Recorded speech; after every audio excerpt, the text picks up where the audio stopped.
Bom dia, prezados irmãos, prezadas irmãs. Bom dia. É uma alegria estar aqui no Jean. Há quanto tempo estamos fazendo parte deste trabalho e quando chega a nossa vez a gente fica muito feliz de rever os amigos e principalmente deste contato com a espiritualidade, neste momento lúdico da canção, onde todos participam com tanta alegria, com tanta emoção, o coral da Magali, né? Vamos conversar um pouco sobre a nossa necessidade de crescimento espiritual. E para tanto nós vamos recorrer aos ensinamentos do Mestre Jesus. Conta-se que Maria Santíssima foi avisada por uma amiga chamada Ana que Jesus estava preso.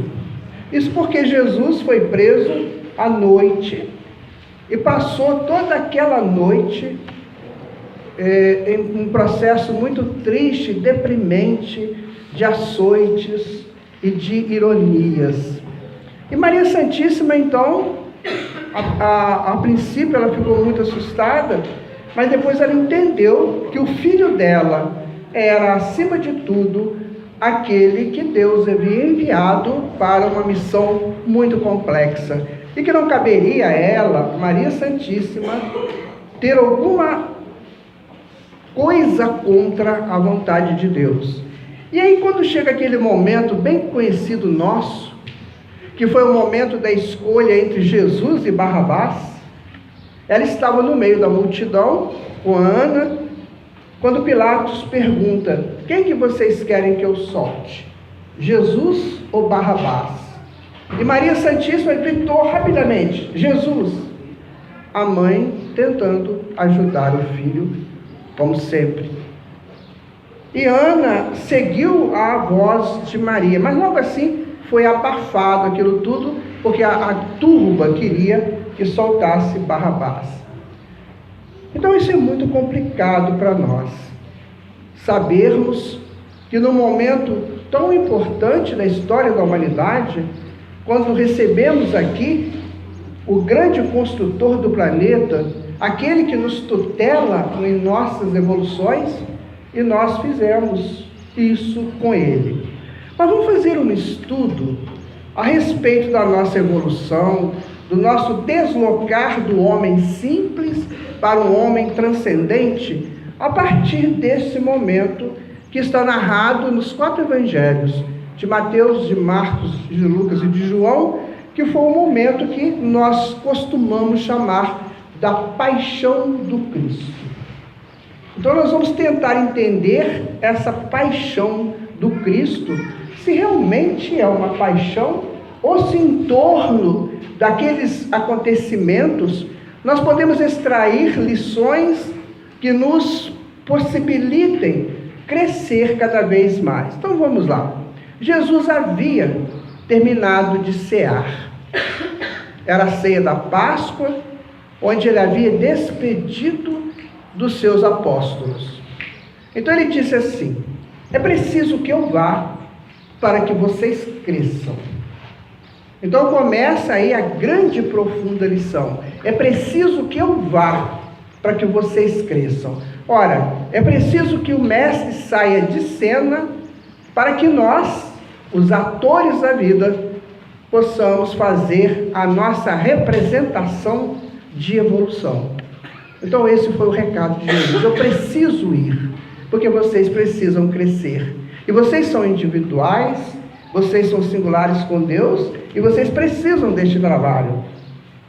E aí mostra para nós que Jesus sabia o que iria acontecer a partir dali. Então ele vai para o Monte das Oliveiras, a gente vai começar a pegar as lições a partir daí. Ele leva 3 apóstolos com ele, Pedro, Tiago e João.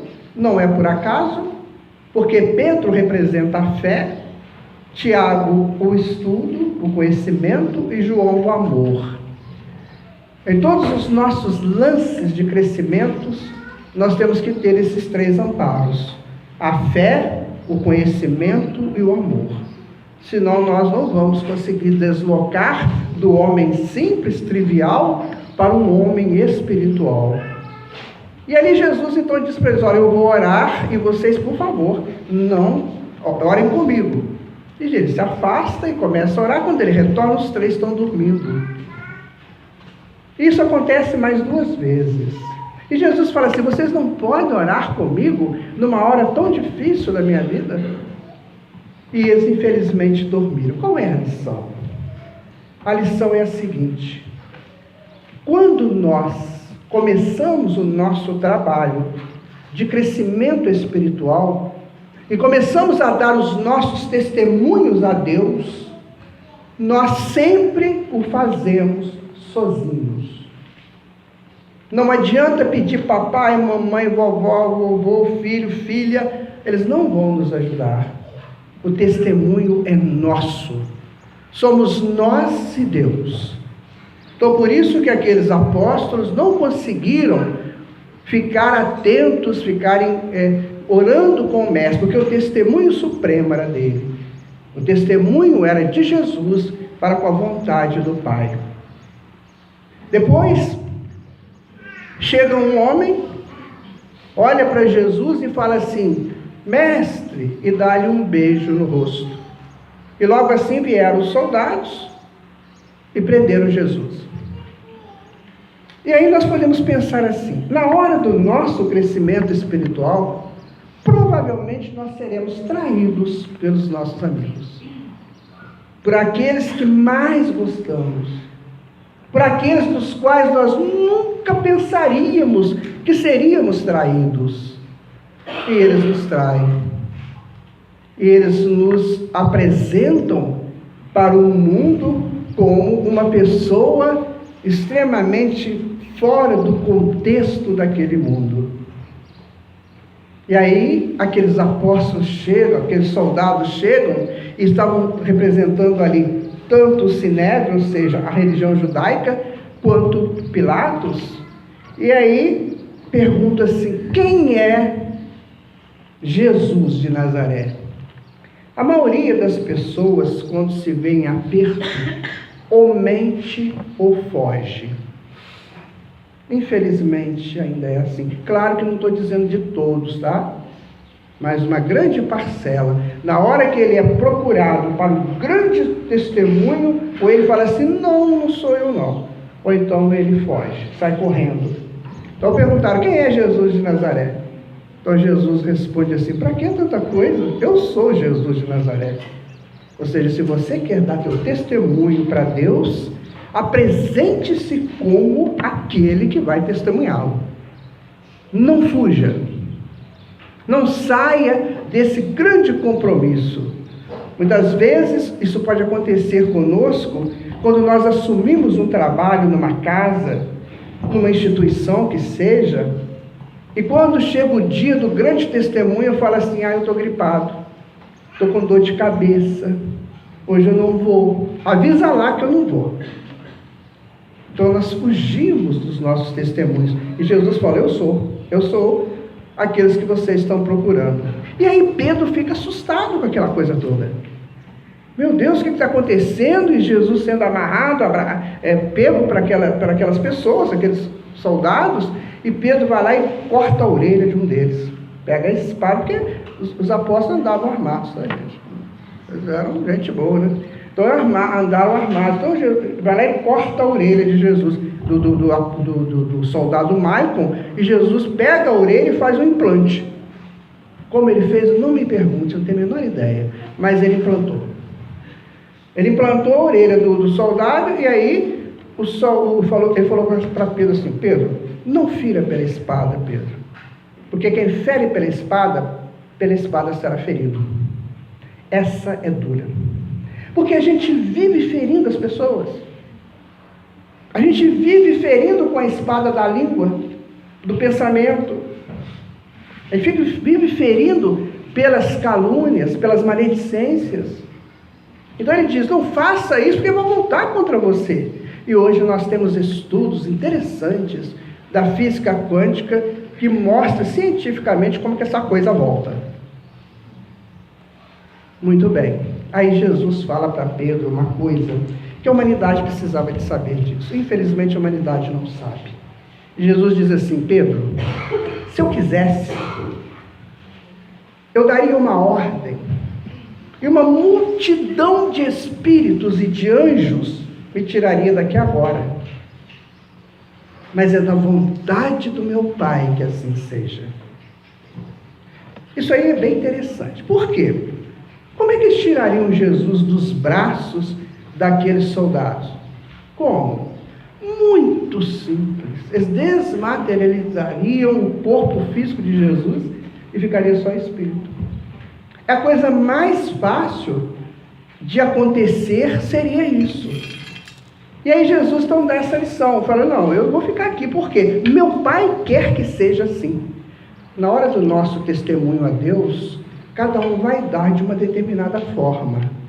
Uns vão ser a partir de uma doença muito agressiva, outros vão ser a partir de um trabalho assistencial, onde ele tem que ficar o tempo todo ali, cuidando de pessoas com problemas mentais, com problemas físicos. Enfim, cada um vai dar o seu grande testemunho a Deus. Então Jesus diz assim: olha, neste momento você tem que dar seu testemunho. Você não pode fugir do seu testemunho. Então muitas vezes existem pessoas que abraçam um trabalho bonito, dignificante, mas na hora que a coisa começa a ficar pesada para ele, e é o peso que ele suporta, porque senão Deus não permitiria isso, ele abandona o trabalho.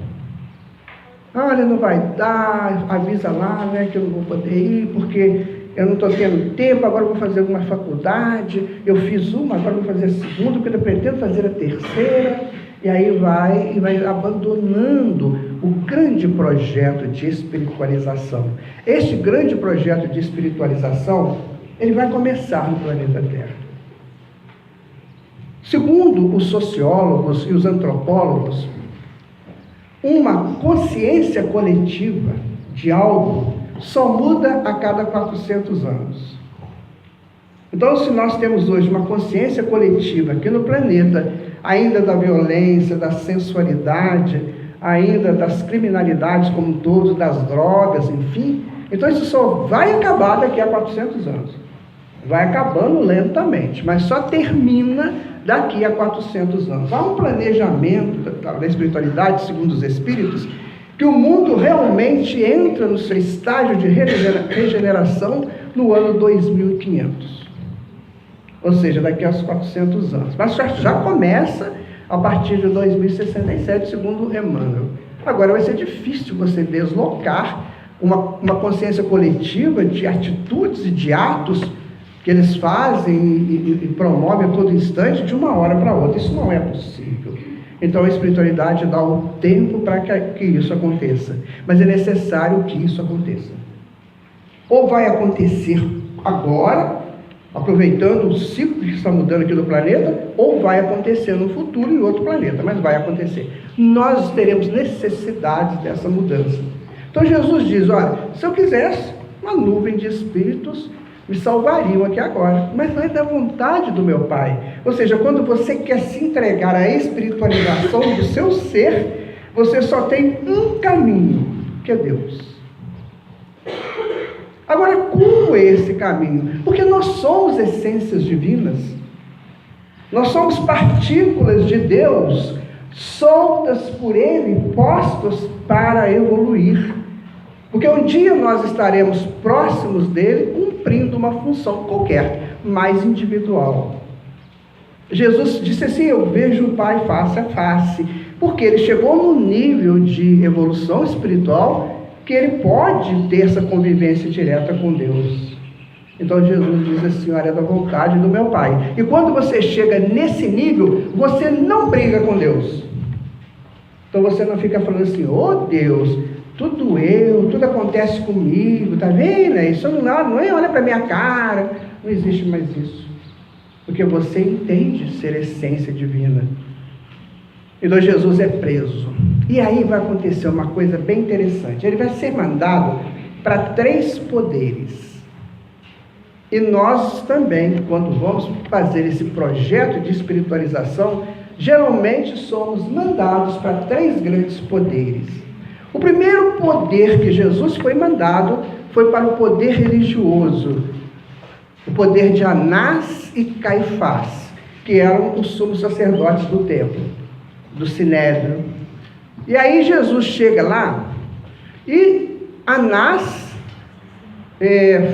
faz um trabalho bem assim, digamos, infantil com Jesus. Não vamos dizer maldoso, porque infantil. Quando você conhece o mestre, você não faz isso.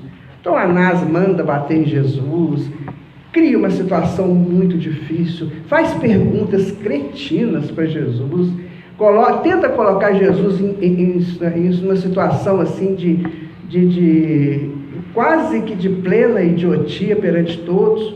O mestre não fala nada, absolutamente nada, ele só olha. E aí ele irrita Herodes, irrita Caifás e Anás, porque ele fala assim: você não fala nada? Sabe quando a gente está mudando de religião? Aí você está numa religião, você vai para outra. Você não recebe essas agressões? Ah, mas agora você vai lá para o espiritismo, aquela coisa do demônio. Não é assim que eles falam? Na verdade, eles falam coisas que nem sabem o que estão falando. Outro dia uma pessoa me perguntou se eu sou de Satanás. Eu falei: não sou, mas eu conheço bastante Satanás por aí. Aí ele ficou me olhando assim e falou: por quê? Eu falei: porque a palavra Satanás, meu irmão, é uma palavra hebraica que significa inimigo. Não tem muito inimigo por aí, não tem? Aí depois ele falou de diabo. Eu falei: também conheço muito diabo. Nossa, tá cheio. Aí eu perguntei assim: você sabe o que é diabo? Ele falou: o que é diabo? Que tem rabo? Não tem nada disso. Diabo é o mentiroso, o ardiloso, aquele que só quer levar vantagem em cima dos outros. Isso é uma palavra que vem do grego chamado, que era diabolos, né? Os nossos irmãos ali. Diabolos, que significa mentiroso, ardiloso. E tem muita gente assim, não tem? Não tem muito diabo rodando por aí. E assim vai. Então você vai mudar de religião, vem a pessoa e te pega. Agora eu estou buscando realmente um crescimento espiritual. Seja em qualquer religião que você for, que você esteja sentindo bem. Então ninguém tem o direito de ficar contestando. E o que Jesus mostra para a gente? Neste momento, meu irmão, não fale nada. Não entre em disputa. Não entre em disputa com ninguém. A decisão é sua, vai em frente. Então ele mostra para a gente, na presença de Anás e Caifás, como nós devemos nos portar quando nós queremos crescer espiritualmente. Quando eu comecei a ser espírita, já tem algumas décadas, né? Então eu me lembro que a minha família reunia para aqueles almoços, né, naturais de família. E eu, então, ficava lá, eu ia, mas a minha função era diferente, eu não bebia, eu nunca bebi, então eu não bebia, as conversas eram diferentes. Então eles me perguntavam assim: você quer ser melhor do que nós? Eu falei: só quer dizer que eu estou sendo melhor? Então que sejam vocês também melhores, né? Então a gente começa a perturbar o silêncio dos dorminhocos, aqueles que não querem fazer um movimento de crescimento. Então, a ida de Jesus a Anás e Caifás, que eram os representantes da religião lá, representa isso para nós. Você quer mudar de religião? Então vai, meu amigo.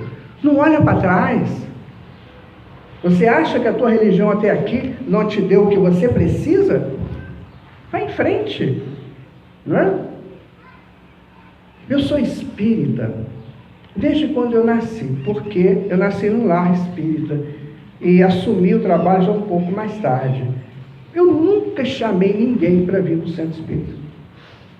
Nunca. Sabe por quê? Quando você tem convicção da tua religião, você não tem que chamar ninguém.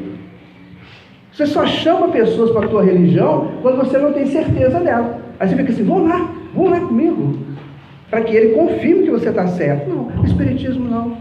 As pessoas chegam para nós: como é que é? Professor, olha, é bem interessante, você vai lá para você conhecer, mas é você que tem que ir.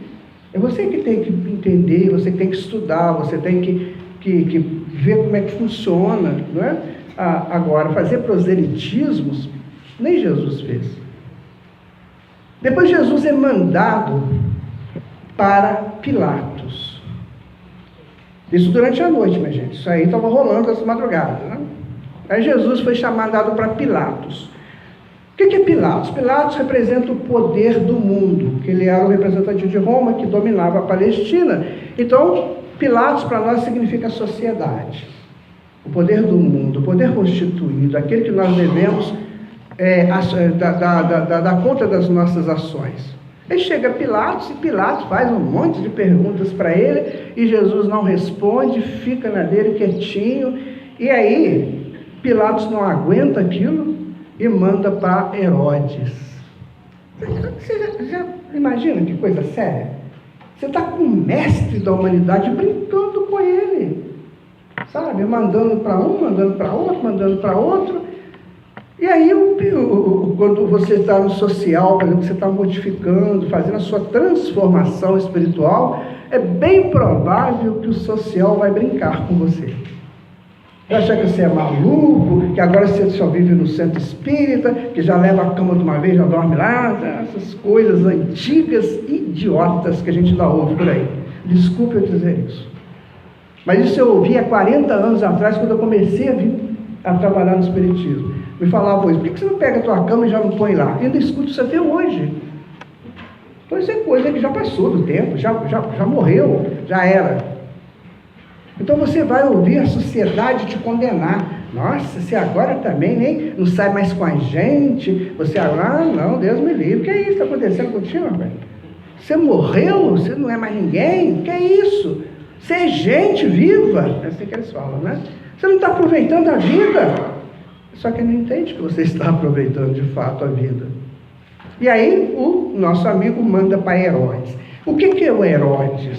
O Herodes era o rei da Judéia, era um rei de brincadeira, porque quem mandava era Roma. Mas ele era um rei fantoche, né?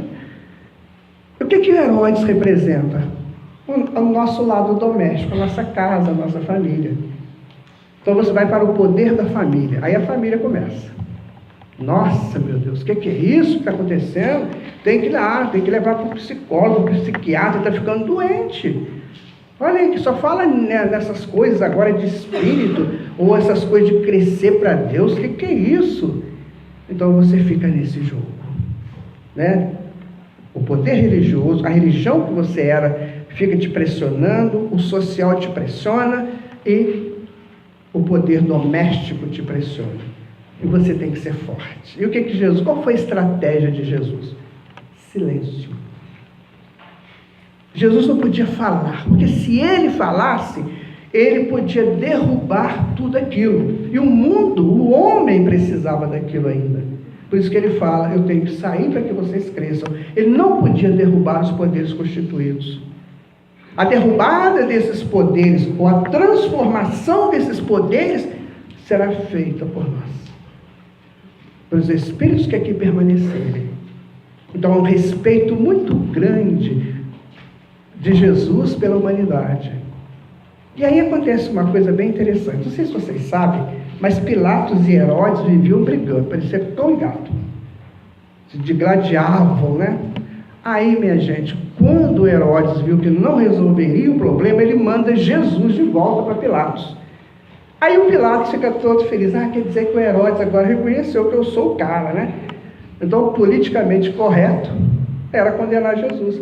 Porque, afinal de contas, Pilatos condenando Jesus, Pilatos estava agradando Herodes. E Herodes agora vai ter respeito por Pilatos. Um jogo político, que a gente acaba entrando nele, do politicamente correto. Quando nós queremos crescer espiritualmente, nós temos que tomar cuidado com o politicamente correto, porque você não assume a sua postura perante Deus.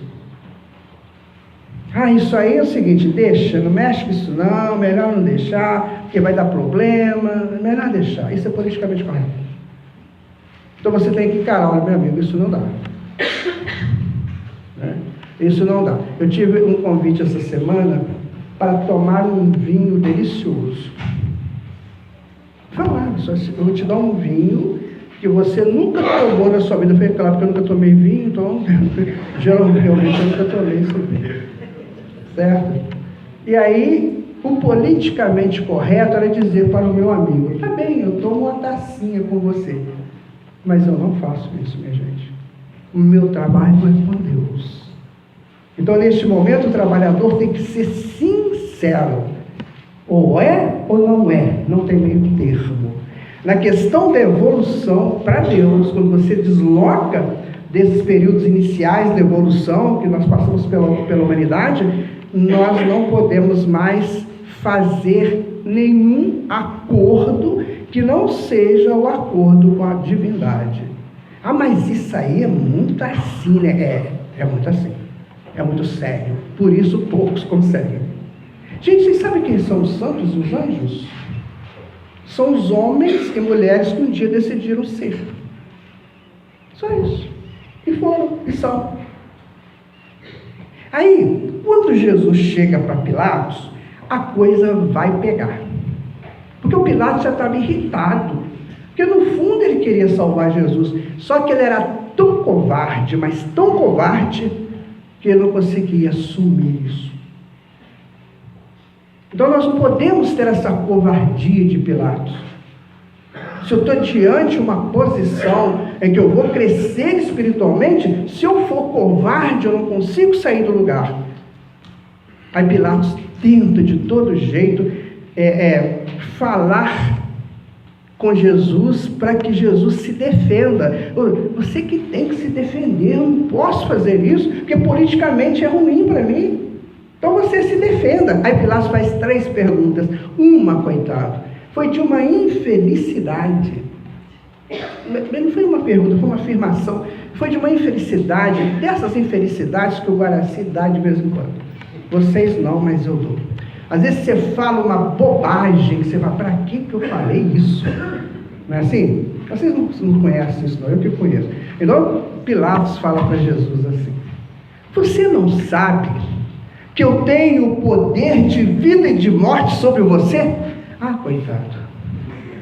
Aí dá para pensar, fica com peninha dele, né? Um sujeito vil, insano, covarde, ter poder sobre Jesus. Que é isso? Isso é brincadeira. É o que nós às vezes fazemos com a divindade, minha gente. Eu vejo muita gente contando piadinhas sobre Jesus, sobre Maria Santíssima, o tal do J. Cristo. Ah, minha gente, não façam isso. Não tomem esse sagrado nome em vão. Vocês não sabem o poder desse nome, Jesus. Vocês não têm ideia do poder deste nome. Uma vez um Espírito me mostrou uma beiradinha do poder do nome, eu quase ia cair para trás. A frequência que esse nome dá no mundo espiritual. E Pilatos brincou com Jesus. Eu tenho o poder de vida e de morte sobre você. Aí Jesus olha para ele, sorri e fala assim: pois é, meu irmão. Aí Jesus fala: pois é, meu irmão, se você tem o poder de vida ou de morte sobre mim, é porque alguém te constituiu deste poder. Aí vai pegar. Quem que constituiu Pilatos desse poder? O próprio Deus. Senão Jesus não ficaria na presença dele. É a mesma coisa que a pessoa chega, pega esse copo d'água e me joga no rosto. Por que ele fez isso? Porque Deus permitiu. Ué, mas Deus permite que uma pessoa agrida o outro? Permite. Sabe por que ele permite? Ele permite porque o outro precisava daquela experiência. Então ele vai viver aquele momento. E aí ele vai passar aquela situação. Então se Jesus passou, nós não vamos passar?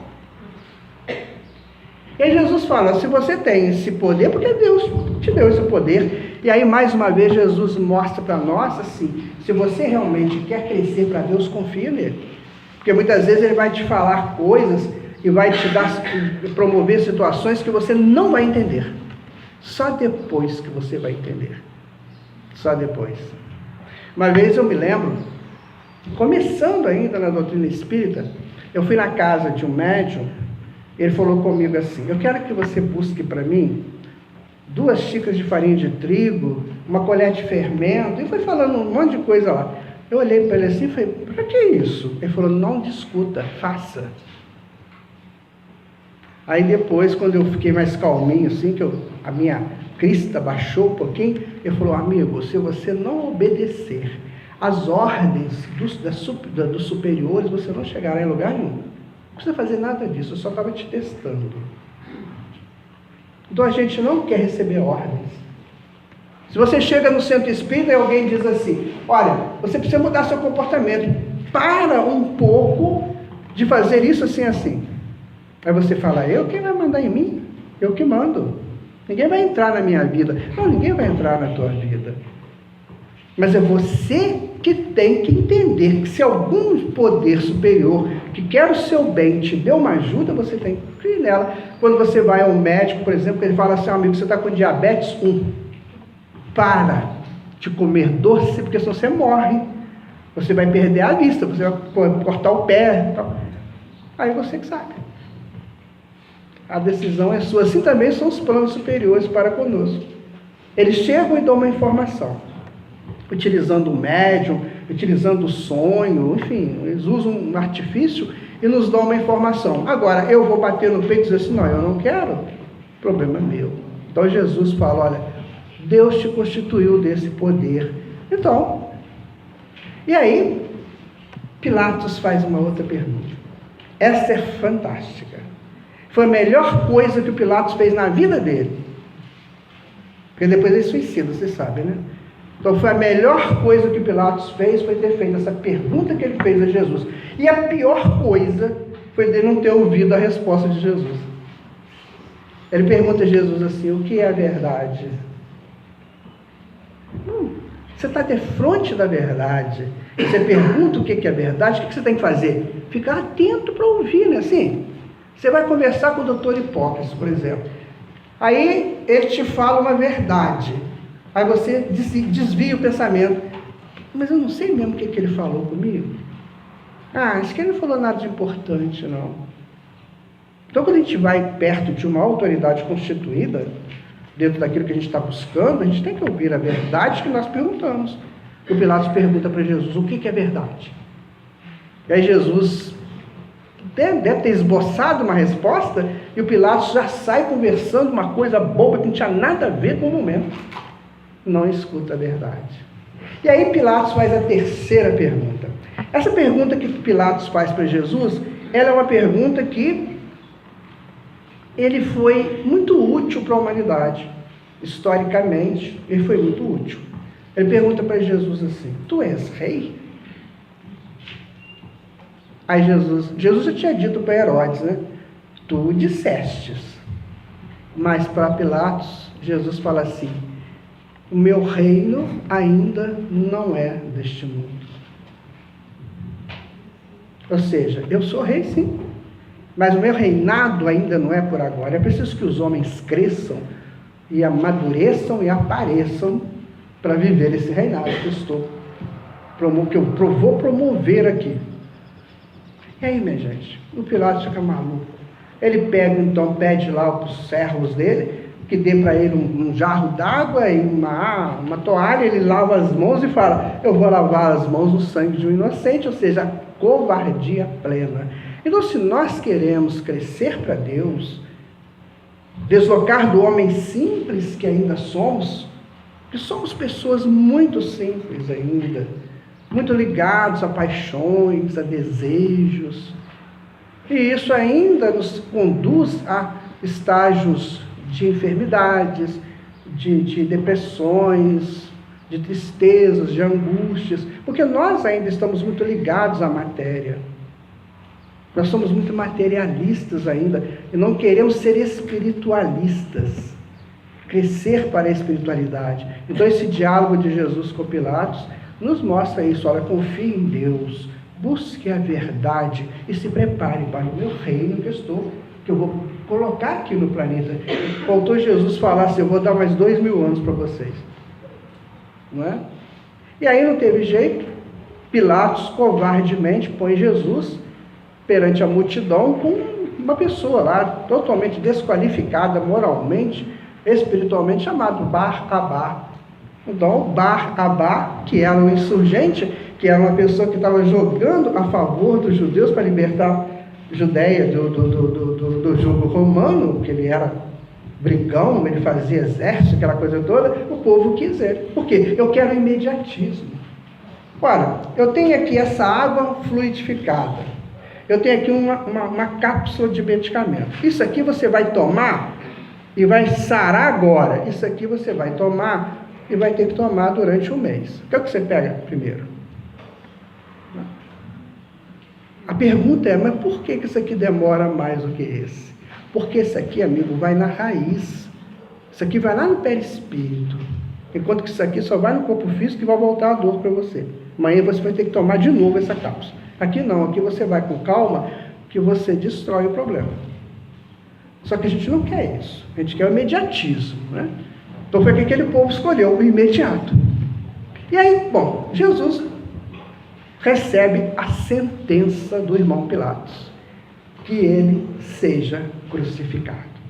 Neste momento, nós podemos analisar da seguinte forma: Jesus representa o Cristo que todos somos.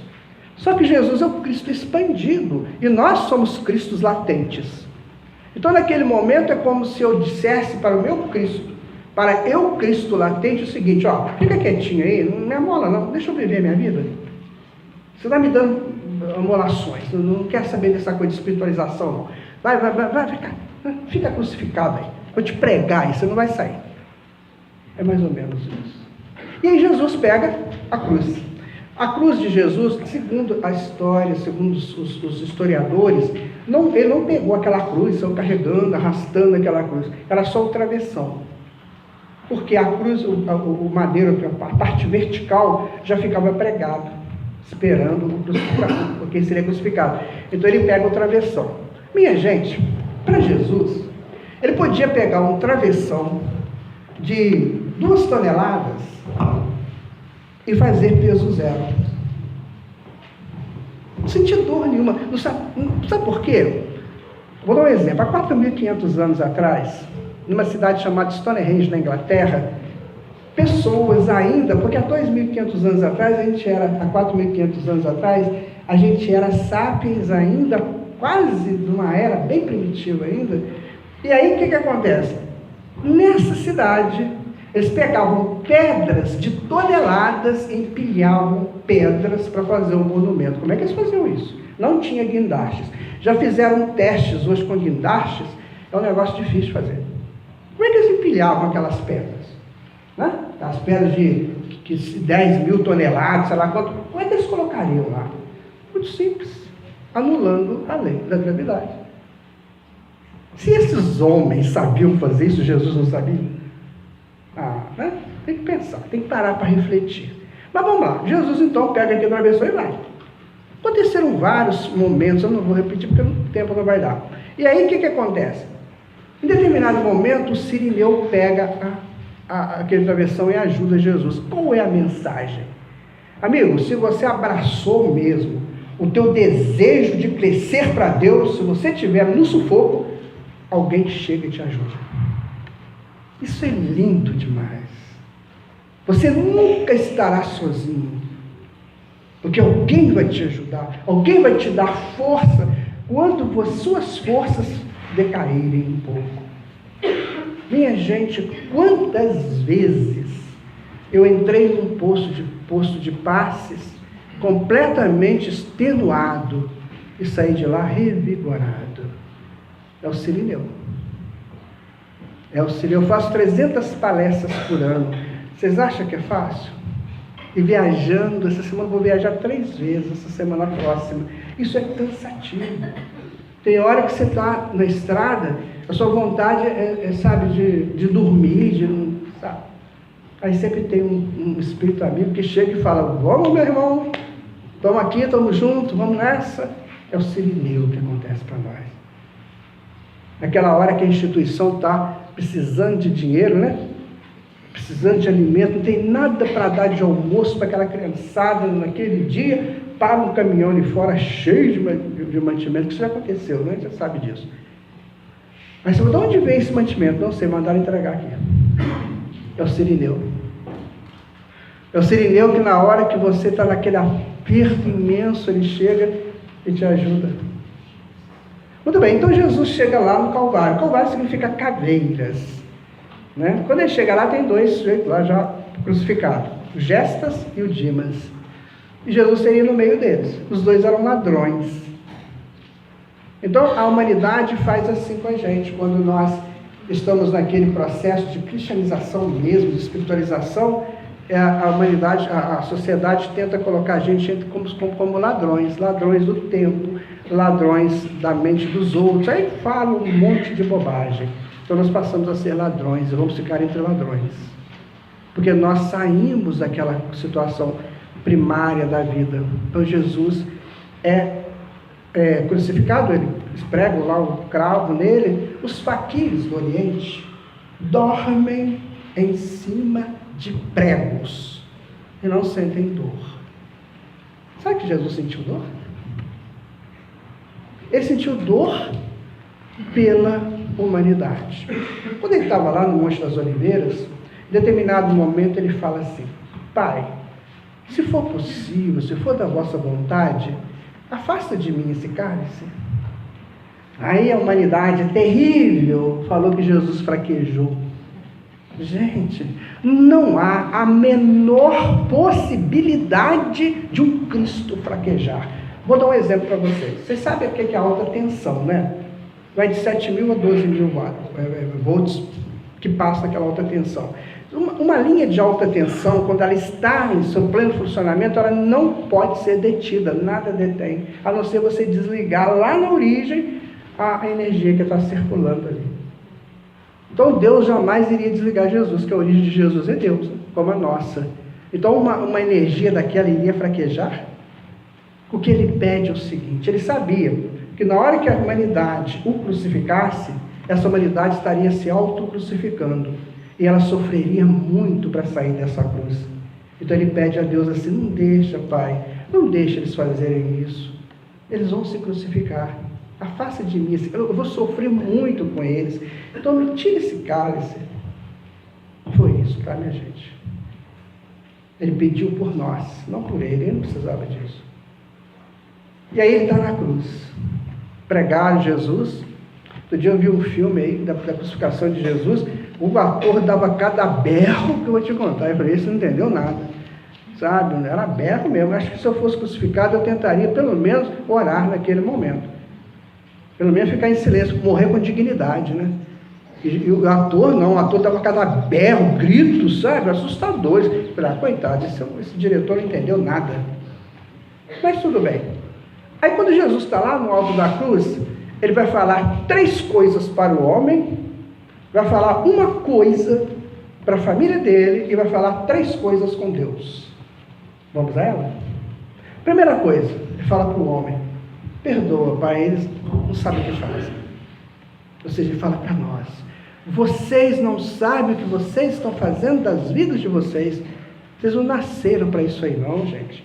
Vocês não nasceram para viver nessa vida difícil, de tristeza. Vocês nasceram para Deus. Vocês são de Deus. Sai disso. E a gente fica naquela coisa: ai, eu não perdoo, eu estou ressentido, eu estou com mágoa. Eu fiquei sabendo essa semana o que é a palavra mágoa. Achei interessante. A palavra mágoa, segundo a PNL, é má água. E uma má água fica podre. Então você fica se apodrecendo por causa da mágoa. E aí o que acontece? Ele fala: perdoa, Pai, perdoa, porque são crianças, não estão sabendo o que estão fazendo comigo, um dia eles vão entender. Depois ele fala: eu estou com sede. Sede de quê? De água? Jesus tinha recursos para transformar oxigênio, hidrogênio, moléculas de água e tomava à vontade ali. O que é a sede dele? A sede de pessoas para estarem com ele, para trabalhar com ele, para buscar o crescimento espiritual, ou individual, ou coletivo. Eu tenho sede. O que a ignorância humana fez? Pegou uma esponja, botou vinagre e sal, colocou na boca de Jesus. Sério, muito sério. Ou seja, quando o mestre me chama, o que eu faço? Eu mando ele sair de perto de mim, põe um trapo horrível perto dele para ele ir embora, para não me abandonar, não me atrapalhar a vida. Depois, um daqueles ladrões, né, sofrendo muito, o Dimas, ele foi ladrão, não sei se vocês sabem a história do Dimas. O pai dele Ele desencarnou e ele não tinha dinheiro para fazer o sepultamento do corpo do pai. Aí ele roubou um dinheiro para fazer o sepultamento. Ele foi pego nesse roubo e ele foi condenado à morte. Essa era a história do Dimas. Os Gestas não, os Gestas era um bandidão mesmo, ainda era, hoje não, já deve ter mudado. Mas aí o Dimas, vendo do lado de quem que ele estava, pergunta, ele pensou, eu tenho que salvar a minha vida. Eu penso que Dimas entrou em contato até com a espiritualidade ali presente. Aí ele fala, Senhor, quando você estiver no paraíso, lembra de mim? Ai, isso é lindo demais, gente. Será que a gente faria isso? Senhor, lembra de mim? Aí Jesus fala, eu te digo que hoje mesmo entrarás no paraíso. Não no paraíso de Jesus. Tem gente que fala que Jesus falou que hoje mesmo você estará comigo no paraíso. Não. Dimas não tinha a menor condição de ir com Jesus para o paraíso dele. Mas você estará no paraíso, ou seja, você estará num plano espiritual, um plano de socorro, enfim, você estará num lugar muito bom. Aí Jesus falou essas 3 coisas para o homem, agora ele vai falar para a família. Ele olha para a mãe, sofrida, e fala assim, mãe, eis aí o teu filho, direcionando a João. Aí fala para João, João, eis aí a tua mãe. Isso é muito representativo, sabe por quê? Tanto Maria quanto João eram um amor puro. Então o que Jesus mostra para a gente? Quando você entra na faixa do amor, o amor te sustenta. Percebe?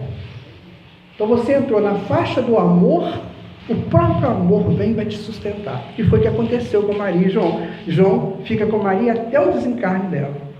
Que acontece em Éfeso, lá na região da Grécia, ou próximo ali, na região da antiga Anatólia. Então, você sintonizando na faixa do amor, o amor te protege. Agora, se você sintonizar na faixa do ódio, o ódio também vem. É questão de sintonia. Então Jesus mostrou naquele momento que há uma sintonia. Você precisa saber qual sintonia você está. Não é maravilhoso? E aí agora ele vai falar 3 coisas para Deus. Vamos a ela.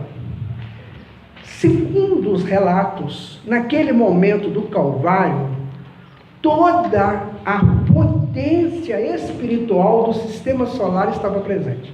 Vamos lá? Diretor do Sol, diretor de Júpiter, diretor de Saturno, diretor de Urano, de Netuno, diretor de Marte, diretor de Mercúrio, diretor de Vênus, e mais os outros diretores que a gente nem imagina quais são, né? Estava tudo ali. Aplaudindo Jesus, recebendo Jesus. Essa foi o comitê de recepção de Jesus, e mais alguns que a gente nem imagina.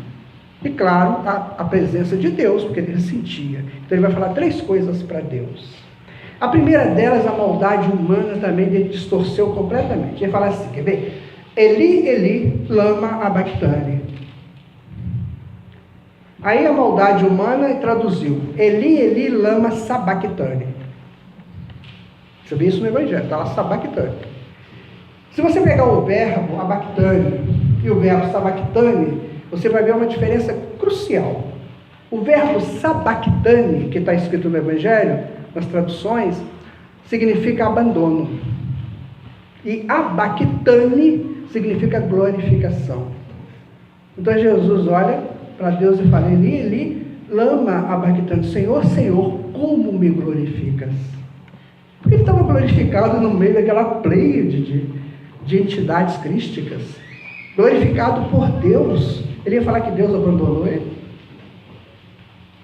Quando a gente começa a estudar no Espiritismo a questão da morte, a gente começa a entender que na hora do nosso desencarne sempre tem um amigo conosco, um amigo espiritual. Eles dizem o seguinte, naquele momento o amigo espiritual está com você, agora depois que você desencarna, aí você que vai decidir o que você quer. Mas naquele momento tem um amigo para te ajudar. Então Jesus tinha os amigos dele eram tudo Cristos. Né, Lana? Tudo cristinho, né? Diretor do Sol, diretor não sei de quê, tudo são os amigos de Jesus. E Jesus vai falar que estava abandonado? Vamos raciocinar?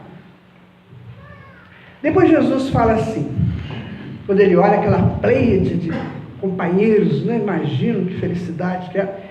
E aí Jesus olha para Deus e fala assim, tudo está terminado, meu Pai.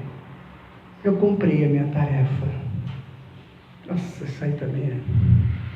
É lindo, né? Quando você cumpre uma tarefa, você chega para aquele que te outorgou aquela tarefa, e você diz assim, está pronto, está feito. Então Jesus fala para Deus, está terminado, meu Pai, está terminado. E aí, minha gente, Jesus vai falar a terceira, que é a mais grave, a mais crucial, a mais profunda, a mais impressionante, quando ele fala assim, Pai, em vossas mãos eu entrego o meu Espírito. Ai, Jesus. Sabe quando é isso? É quando um de nós aqui, eu espero que sejam todos nós, chegamos ao ponto de dizermos assim, Pai, eu entrego ao Senhor o meu destino. Uma vez eu dei uma de Pilatos, sabe? Aí eu perguntei para um espírito mentor, perguntei para ele assim, falei, cara, quando a gente é humano, a gente tem o direito da escolha, não tem? Aí escolhe a roupa que você quer, escolhe o que você vai fazer hoje, escolhe com quem você vai casar, escolhe com quem você não vai casar, escolhe. O tempo todo você escolhe. Depois que a gente fica espírito superior, a gente perde a escolha, a gente vai fazer a vontade de Deus, porque o Jesus falou no Pai Nosso, né, seja feita a vossa vontade, assim na terra como no céu. Então eu não tenho mais escolha, eu me despersonalizo. Gente, o mentor chorou, caiu a lágrima, que é assim nele. Quando caiu a lágrima, eu pensei em furar um buraco no chão, enterrar minha cabeça lá e não sair de lá nunca mais, porque eu fiz o mentor chorar. Aí depois que aquela lágrima desceu, ele falou comigo assim, por acaso, você tem noção de qual é a vontade de Deus a teu respeito? Aquilo foi duro. Aquele momento foi difícil para mim. Nós não sabemos qual é a vontade de Deus a nosso respeito. Emmanuel foi perguntado, por que Deus nos criou? Perguntaram para ele, Emmanuel, para que Deus nos criou? Ele falou assim, Deus nos criou porque Ele tem para cada um individual e particular uma atividade precípua que só caberá àquela pessoa realizar. Ou seja, tem um local nos aguardando na criação ao lado de Deus. E nós estamos aqui nos preparando para este momento. Então foi o que Jesus fez. Pai, entrega o meu Espírito. Imagina, Jesus já tinha entregado o Espírito dele há muitos anos. Nem imagina há quanto tempo atrás, mas de volta ele fala isso, ou seja, no avanço da evolução dele. Então esse foi o final. Jesus então dá aquele despede do corpo físico, e eles levam o corpo físico para a sepultura. Do dia seguinte, a Madalena, que era prostituta, que era de mal vista, que era aquela mulher do povo, que era aquela assim, que era aquilo, aquilo outro, que a gente acaba sempre está falando aí dos outros, né? Vai lá levar o óleo para ungir o corpo de Jesus, que isso era de praxe. Quando ela chega lá, que ela olha, a roda lá da sepultura estava aberta, estava girada, né? E ela chega e não vê Jesus. Então ela fala assim, ué, o que foi? Não, ela fica olhando para agora, então ela escuta uma voz atrás. Não, ele não está mais aqui. Aí ela acha que é o jardineiro, que tomava conta do lugar, e fala assim, vocês tiraram ele daqui? Para onde que você levou ele? Me fala que eu vou lá. Aí não há resposta, ela olha para trás. Quando ela olha para trás, quem está lá olhando para ela? Ele, com toda a sua glória. Diz assim, vá Madalena, fala para os outros, eu não morri. Ela fica desesperada, ela sai feito louca e vai buscar os apóstolos que estavam tudo morrendo de medo, confinados num lugar lá, se protegendo para não ser mortos também, né? E aí ela chega lá e fala, Pedro, eu vi Jesus, ele vive. Aí Pedro olha para ela e os outros, né? E fala assim, como é que Jesus vai te apresentar para você que é uma prostituta? Ele apresentaria para nós. Você está mentindo. Gente, isso é duro. É quando você começa a ter as suas manifestações mediúnicas, você começa a conversar com os espíritos, você quer compartilhar isso, e alguém fala que você está obsidiado. Isso aí deve ser espírito obsessor. Né? É sério isso. Mas Madalena tinha força, ela tinha uma potência imensa. Ela vai a Maria. Ela fala assim, mãe, ele vive, mãe. Ou seja, a mãe entende as coisas do filho. Então Maria vai até a sepultura. Quando a Maria chega na sepultura, que ela vê também que não tem ninguém, quando ela olha assim, Jesus está em plena glória, olhando para ela e sorrindo. Como dizer assim, não, mãe, eu não morri. Então, minha gente, essa planificação de Jesus é para nós a lição do nosso destino, se de fato queremos crescer. Agora, se quisermos continuar aqui como Pilatos, como Herodes, não é? Como Caifás, como Anás, donos do mundo, a gente vai continuar. Até que chega uma hora que vem uma onda muito forte, porque a vida funciona por fluxos, então vem uma onda muito forte que joga a gente. Aí vai ser um problema sério, porque costuma esses impactos assim doer muito, sabe? Não é muito aconselhável, não. Mas a gente pode continuar. Segundo consta, o homem vive numa casa ilusória. Essa casa que o homem faz, a base dela é um tronco fortíssimo, que é dividido no meio. De um lado está o orgulho, de outro está o egoísmo. Certo? Desse tronco saem dois verticais. Um representa o poder, o outro o dinheiro. E em cima, fechando esse quadrado, você tem o tronco da ilusão. Então você vive iludido que tem poder e que tem dinheiro, sustentando o seu orgulho e o seu egoísmo. Aí sobe as cumeeiras da casa. De um lado vem a sensualidade, que é a forma de barganha que a humanidade encontrou. Eu barganho o que eu quero pela minha sensualidade. E do outro lado tem as drogas alucinógenas. Então eu fecho aqui. E o homem vive ali. Então este é o mundo de Herodes, este é o mundo de Pilatos, este é o mundo de Anás, é o mundo de Caifás. Qual é o mundo que eu quero? Eu quero o mundo do sepulcro vazio? Ou seja, depois de ter vencido aquela etapa toda que Jesus venceu, naquele processo ali que a gente chama de paixão, que na verdade não é paixão, é lição. Então, na hora que eu passo por esse processo de ascensão espiritual, eu vou me planificar lá em cima. E planificando, eu fujo dessa casinha aqui de baixo. Porque eu vou ver coisas superiores. Conta que uma vez Emmanuel chegou lá para o Chico Xavier e falou: Chico, te prepara, você vai fazer um passeio comigo. Aí pegou o Chico pelo braço e levou o Chico. O Chico estava encarnado, ele pegou o desdobramento, né? Pegou o Chico e levou. E foi mostrando para o Chico, ó, isso aqui é uma parte assim, lá do universo. E foi chegando uma hora, que o Chico falou assim: Emmanuel, pelo amor de Deus, Emmanuel, me leva para casa que eu estou com vontade de tomar café com broa. O Chico fala que a beleza era tanta, mas tanta, que ele não teve condições de suportar o belo que o aguardava.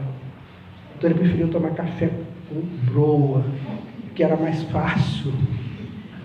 Tem muita gente querendo tomar café com broa, né, gente? Eu penso que Chico deu isso como lição para nós. Vamos guardar esse momento com Jesus.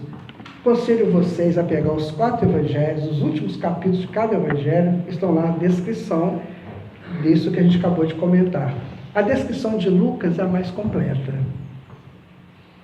Eu gosto mais da descrição de Lucas, muito embora João estivesse presente, mas o texto do João, eu não sei se é por tradução, mas o de Lucas é melhor. E Lucas não conheceu Jesus. Lucas não conviveu com Jesus. Ele aparece no cenário cristão bem depois, quando Paulo já estava trabalhando. 41, né? Foi? 41. No ano de 40, 30, quase 10 anos depois, né? E aí o que acontece? Lucas então é aconselhado por Paulo a pegar informações para escrever o Evangelho. Então ele pega informações de Pedro, de Tiago, de João e de Maria Santíssima. Então ele pega na fonte as informações e escreve uma carta. O Evangelho de Lucas é uma carta que ele escreve um tal de Teófilo, que ninguém sabe quem é esse Teófilo. Ele começa o Evangelho dizendo assim: ó, Teófilo, escreva você e tal. Então a descrição de Lucas é muito completa. Vale a pena ler, vale a pena estudar, refletir. O que eu falei para vocês, gente, foi uma interpretação que eu fiz da paixão, segundo, né, a paixão de Jesus. Mas vocês podem fazer a de vocês. Existem 70 maneiras de fazer essa interpretação. Então vocês podem pegar tudo, desde a hora que Jesus foi preso, até a hora que Maria encontra Jesus pleno, né? E fazer a tua interpretação. Que lição que eu tiro disso aqui para mim? Qual é a lição que eu tiro para mim no meu atual estágio? Então eu tirei essa interpretação, talvez no meu atual estágio de tentativa de ascensão espiritual, mas cada um pode pegar da sua maneira. Eu agradeço muito a vocês pela bênção deste momento, esse silêncio, esse compartilhamento. Muito obrigado. Que o Mestre Jesus possa fazer de vocês espíritos em projeto permanente de crescimento para Deus. Um bom dia para todos.